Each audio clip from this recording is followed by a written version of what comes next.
Country Diggers. Today we're going to do World War II propaganda posters explained. Okay? And I'm going to show you a few of the posters. Now, I bought this one, this lunchbox right here not long ago. Lunchbox 10, not long ago. And you can see some of the posters on here. And I have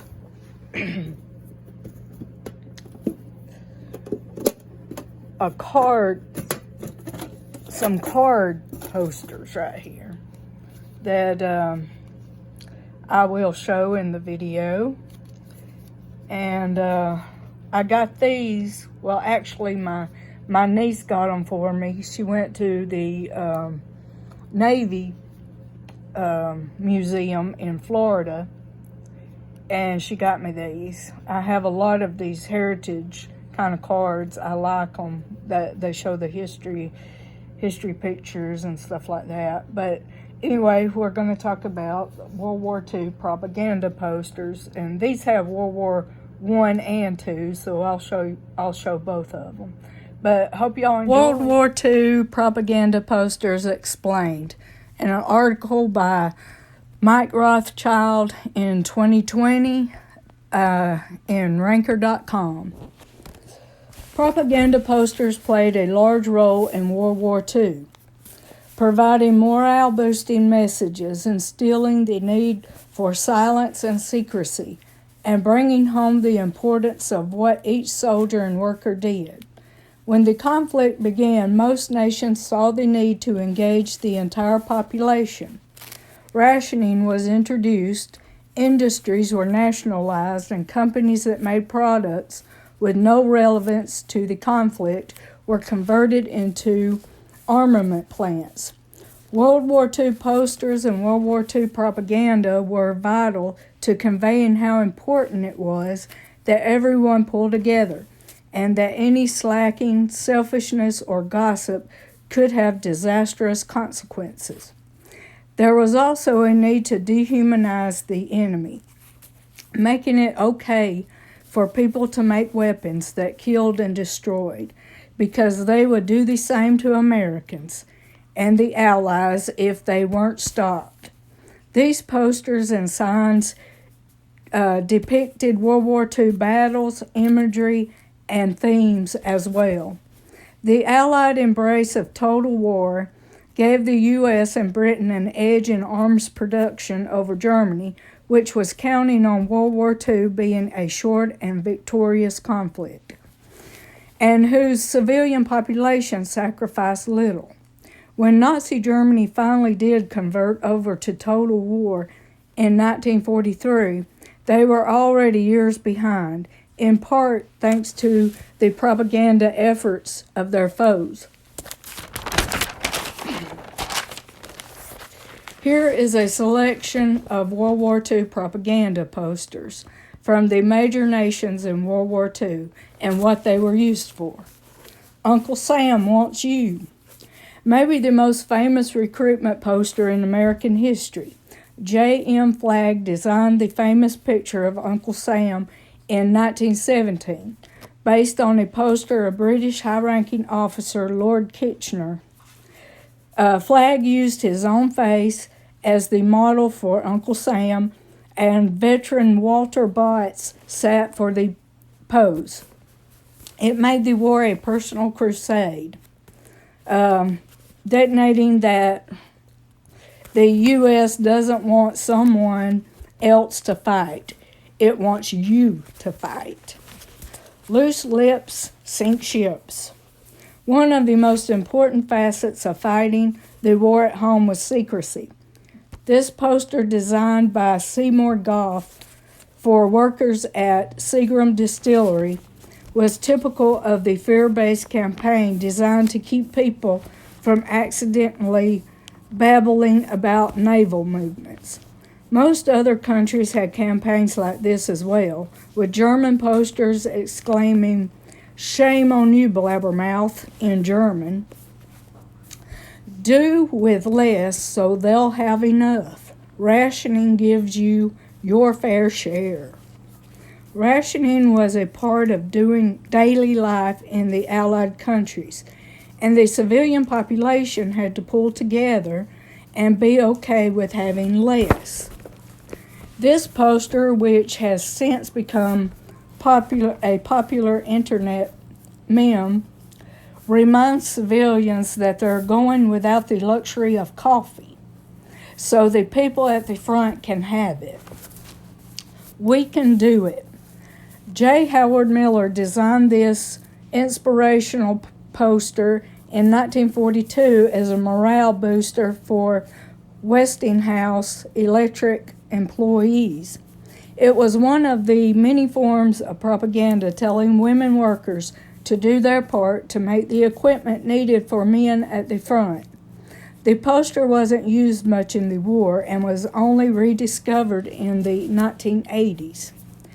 Known as Rosie the Riveter, the woman depicted is most likely factory employee Geraldine Hoff, who left the Westinghouse factory shortly after the photo was taken.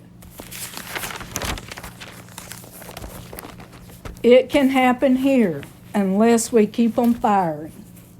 Beating the Axis in production was critical to the war front. This poster uses the fear of destruction at home to motivate workers to make more equipment to be used abroad. The message is clear. Keep working or you're next. And people that don't think it can happen here, just look at what's happening in this country today, right now. Okay, over the rampants we watch. United States Army Air Forces. Dehumanizing the enemy was just one element of propaganda. Another was extorting the glorious service, as this Army Air Force poster made clear. The flyer is a brave and handsome man holding a 500-pound bomb ready to be dropped by one of the gallant planes in the air. Stop this monster. That stops at nothing. Produce to the limit. This is your war. This poster combined multiple styles, making the war personal for each mutations employee who saw it, while also portraying the enemy as a two-headed beast that will ruin America if allowed to. It made clear that it's up to each worker to make sure it doesn't happen. Bataan Death March poster. What are you going to do about it? 52,000 Yank prisoners killed by Jap torture in Philippines. Cruel march of death described. Stay on the job until every murdering Jap is wiped out. More than any event in the history, in the war, the Bataan, I think I'm saying it right, I'm not sure, Bataan, Bataan Death March,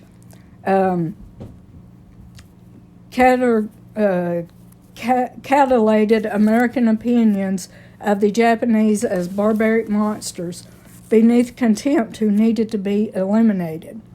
Thousands of American and Filipino prisoners died on a forced march of nearly 60 miles in brutal heat in with little food or water. And when news of the event came back to the U.S., it was used as a propaganda tool to inflame the already seething hatred of Japan. This man is your friend, Englishman. He fights for freedom. It seems absurd that Americans would have to be told who their allies were in the war against the Axis. But as late as the 1940s, there was anti-English sentiment in the U.S., while at the same time there was little desire on the part of most Americans to go to war when the country wasn't directly involved. Posters featuring English, French, and Soviet troops as men fighting for freedom were designed to make Americans open to assisting these nations down the road. And I've got a story for you in another video that I'm going to do about the U.S. and Canada. And it's It's very, very eye-opening right there. But right now we're focused on this. Okay. Fighting Filipinos. The Fighting Filipinos, we will always fight for freedom. In the early part of the 20th century, anti-Philippine sentiments ran high in the U.S. due to the brutal Philippine insurrection. The island nation's brutal subjugation by Japan shocked America. Posters like this highlighted the courage and struggle of the Filipino people against the Japanese. Excuse me. The Japanese FDR. This Japanese propaganda poster portrayed President Roosevelt as a decrepit monster, done in much the same style as American portrayals of Japanese figures like Tojo. Okay, catch him with his panzers down. Let's catch him with his panzers down. We will. We will if we keep on firing. Though propaganda posters were openly racist towards Japanese people, despite the large Japanese American population in the U.S., prejudice against German Americans was frowned upon. So Allied posters mercilessly mocked Hitler and the other German officials, reducing them to figures of derision. This is Nazi brutality. Radio Berlin. It is officially announced. Men of Layoffs, Czechoslovakia, have been shot. The women deported to a concentration camp. The children sent to appropriate centers. The name of the village was immediately abolished. This happened on 5/11/1942. Now, children sent to appropriate centers, I think that's a concentration camp too. But anyway, created by poster designer Ben Sharna in 1942, this poster tells the story of Layoffs, a Czech mining village that was obliterated by the Nazis in retaliation for the assassination of SS official Reinhard Heydrichs. All men of the village were killed, and the women and children were sent to concentration camps. The destruction of Layoffs became a symbol for the brutality of Nazis, and an example of what could happen in America if they were allowed to win. She may look clean.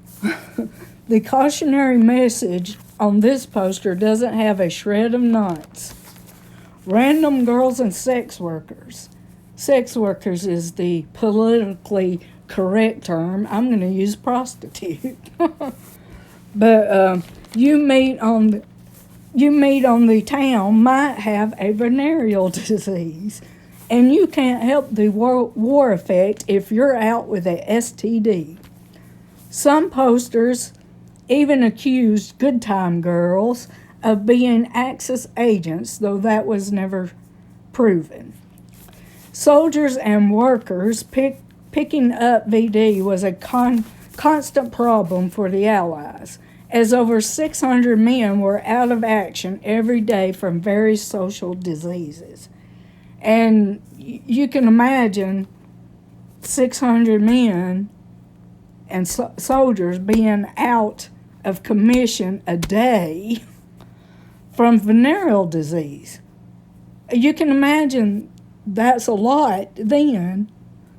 Well, can you imagine how much it is now? God. Okay. I gave a man. Will you give at least 10% of your pay in war bonds?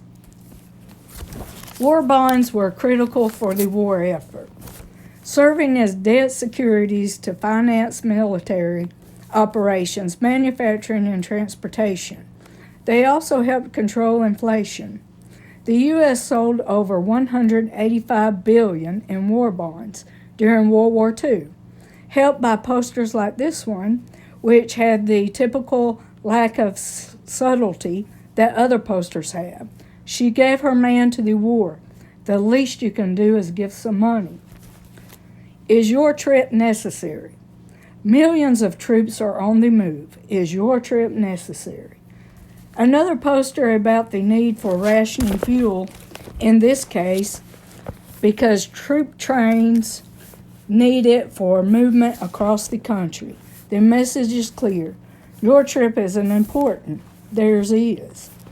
Layoffs cost lives. Take the day off, pal. What have you got to lose? Layoffs cost lives. Keep on firing.